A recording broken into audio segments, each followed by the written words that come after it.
Terrorist के मानी क्या है? मैं कहता हूं हर मुसलमान टेररिस्ट होना चाहिए, आतंकवादी होना चाहिए। आतंकवादी की मानी क्या है तो समझ लो। टेररिस्ट उसे कहते हैं जो इंसान दूसरे इंसान के दिल में टेरर पैदा करता है।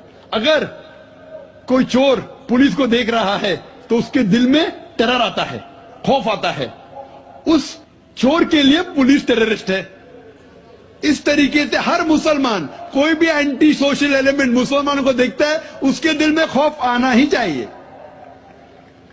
अगर कोई चोर मुसलमान को देखता है, कोई बलात्कार करने वाला मुसलमान को देखता है, कोई भी एंटी सोशल एलिमेंट मुसलमान को देखता है, उसके दिल में खौफ होना ही चाहिए।